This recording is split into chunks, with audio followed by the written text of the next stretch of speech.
Let's move on to Dr. Sharafuddin Thanikat to give us his insights about. First of all, thank you. First of all, appreciate Gulf Madhyamam and NMC Hospital to take this initiative talking about the health and education, because I think this is very critical stage at the moment. We have to look at as a whole what is going on in schools and how the children are facing the challenges. The most important challenge, I would say that this talk must be in the national level and international level, and make modifications in the policies which they made for the schools and families, because this is the partnership between the family and the school should go together to make it happen. What we are facing right now is the freedom enjoying by the students, one side, the struggle by the parents and the teachers to track them on the right way is quite difficult because of the freedom of the students to skip the breakfast, because the parents don't have time to prepare the breakfast them. And they don't, as Mr. Reddy said, that the parents are not there to take care of them because both of them are working. So it's quite difficult actually for a child to get the right breakfast, healthy breakfast, and they come to the school and they will be tired and they sleep. They cannot stand 10 to 15 minutes in the assembly. They will be falling. You know, this is quite naturally happening. So that is one thing. Second thing is they don't have the sleep time properly, because the gadgets they are using at the night and go to the bed late, and they will be on the social media. The freedom of going to the social media is too dangerous, because there is no gap like in the past. There is a gap between the adult and the children earlier, but there is no gap right now, because the informations are overloaded. The children have access what the adult is having access. So this is hampering them actually, and that takes their sleep time and coming to the school and they will be tired. So this is the main challenge. It's not only because of this socialization aspect. Where is the socialization? The children are using the gadgets, parents are using the gadgets. They don't have time to look at each other. So what happened is there is no interaction, there is no strong relationship between the parents and children. It is the difficult time what we are facing right now. So we have to think about that the policies should make, the parents should be strict on it, how to control the children. Once at the time the children comes to the teenage, the WHO has reported in 2021 that 1 out of 7 students, adolescent students, all are facing the mental health issues. And 75% of the students are facing this challenge of mental health by the time of 18. So we have to consider this is a big issue of their physical, their mental, and their emotional well-being, which is a very important topic we have to discuss. This is not possible to cover up here. That's why I'm saying we have to take it seriously. We have to give, every schools are doing a lot of work on this. Every schools are doing the awareness programs and checkup, medical checkup, regular checkup. What is the problem is how many schools are doing the actual follow-up on it. I have heard recently in Karnataka, one child committed suicide. And this child was already identified 1 year back of that incident. The child have a tendency to suicide. But where is the follow-up? This is what is happening most of the schools. So we have to change the policy and do a proper propagation of that policy to implement it. I think that will be the best solution to shoot out the problems. Correct. Thank you. Exactly. All right. Again, a very important point put forth. And let's move on. Ms. Seema Umar from Duvale, I request you to also please put in your points forth.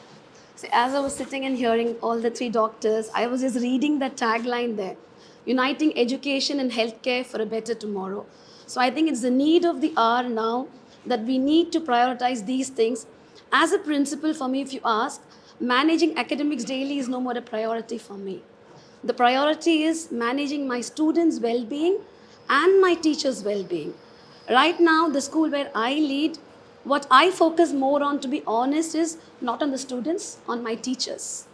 I spend more on training them to identify the problem with the students, because they are the ones who meet them every day. So unless they don't identify or recognize, we won't be able to help the students. The next stakeholder I focus more on are the parents. So once parents and we educators on the same track, every problem can have a solution. So that's what I believe in. And in our school, if you walk into Dewvale, the first thing you will see is happy children, because we totally believe that happy children only can learn better. For them to be happy, my teachers need to be happy. So we ensure that everyone's well-being is taken care, be it either healthy eating or mental well-being or bullying. We prioritize these things into the curriculum. We have timetable allotted for well-being, for bullying. We have ambassadors, we have teachers. So as they said earlier, it's not about the policies alone. Putting it into practice is more important, and that's what we focus on. So that's it from my a very end. refreshing thought as well. Now to move on, we have Ms. Daisy Paul, Ryan International Private School, Sharjah Principal. So, ma'am, please. So much, and I would like to say thank you, doctors. That was really amazing the way you've put it across, and it was something that I believe my teachers should have been here to listen to what all you're saying, because I think these are the three important aspects of safety, security, eating the right diet, and the mental well-being that we all take care of, as you said, in schools. But yes, I believe the main damage here is being done by social media, and the impact on the students is so much that as parents and as principals and as students, we are every day taking care of the impact that the students are facing. Because social media is such a platform, like Sir said, everybody is on the platform, but everybody does not know after you come out from the platform, how do you respond?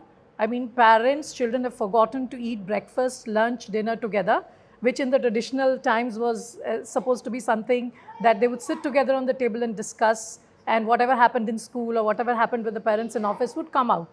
So that communication factor, which is now lacking between the children and the parents, is something that needs to be worked on.